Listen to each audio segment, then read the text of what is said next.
Yeah, this is the why the Islamic dilemma just won't go away. This is basically, an issue, a dilemma, as it says in the title. Let me paint you a picture. It's 610 AD, and Christianity has been booming for centuries. There are 20 million Christians worldwide, about the size of Florida's population today. These people believe they're worshiping That would have been like a lot, like the whole world. the true God, guided by sacred texts called the Gospels. Life's good, right? But according to Islam, there's a Why did he use this? twist. I haven't seen this one. Allah declares, nope, they're wrong. They're following corrupted books. So he sends Muhammad as the final prophet with the Quran, the ultimate uncorrupted revelation. Sounds like a solid plan, but there's a big problem. If Allah's mission was to guide Christians back to the truth, his approach seems, well, let's just say questionable. The Quran says that it's a clear book, yet its messaging about the Gospels, not so much. You see, Islam claims Allah gave Jesus a perfect, flawless book called the Gospel. But by Muhammad's time, poof, it's gone, missing for over 500 years. Instead, Christians have the Gospels, Matthew, Mark, Luke, and John, which Islam calls corrupted. Allah supposedly wants Christians to ditch these books and follow Muhammad instead. Simple, right? Well, not really. Check out Quran 5:46 through 47.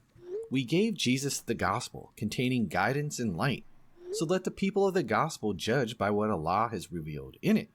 Wait, judge by what? The gospel? You mean the one we have zero historical record of?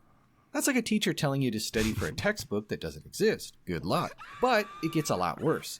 Allah refers to Jesus' revelation as the gospel, but Christians already call their 4 books the gospels. Same term, totally different things. For 6 centuries. Why use the same word for both?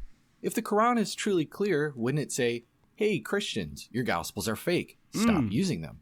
If it's a clear book as it claims. Let's take a look at Quran 1689. We have sent down to you a book as clarification for all things. In Quran 6114, shall I seek a judge other than Allah, while it is He who has sent down to you the book explained in detail? If the Quran claims to clarify everything, then why not clarify this? Instead, Allah leaves Christians with a recipe for misunderstanding, one that has fueled endless debate on this very topic for centuries. Now, let's step back. This raises some serious questions. If Allah is all-knowing, wouldn't He foresee this confusion? And if He's all-powerful, why not preserve the original gospel? And how is it just to command Christians to judge by a book? And then books are claimed to be Islamic as well, which is strange. That they claim them books as well. No longer have access to. It's not just confusing, it's completely unfair. There are so many ways Allah could have avoided this mess. He could have said, hey, those 4 gospels, corrupted, ditch them. Or, the true gospel was in Aramaic and it said, it's a clear book, he claims it. It's not. X, Y, and Z. What? Or he could even give it a new name, like the Book of Light, to avoid some kind of confusion.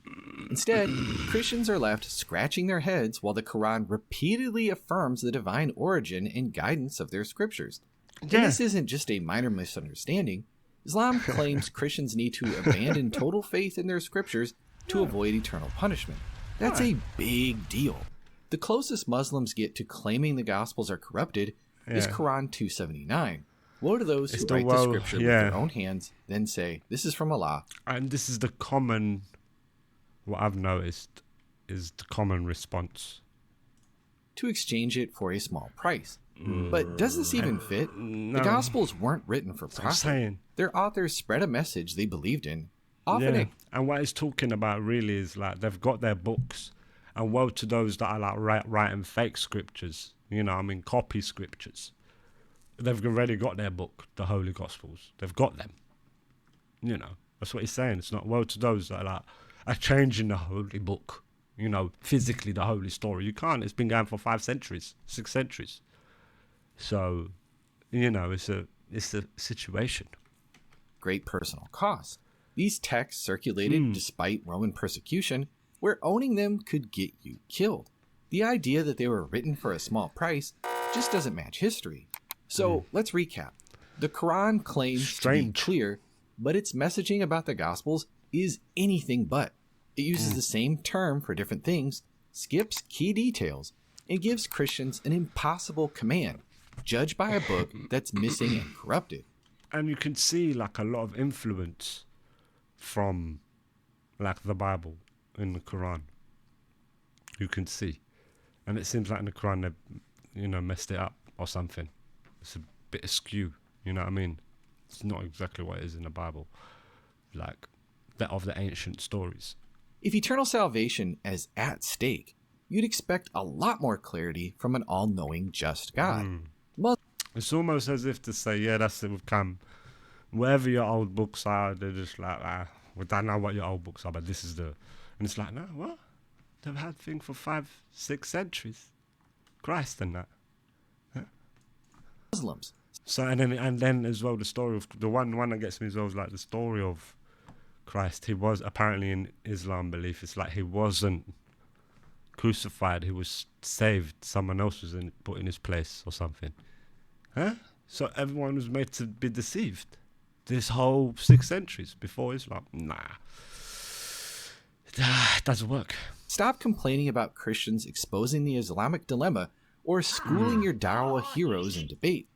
Yeah, sure. I just see them running, and that's the truth, and that's just what I see. Yeah, but yeah, it's interesting. That's an interesting one.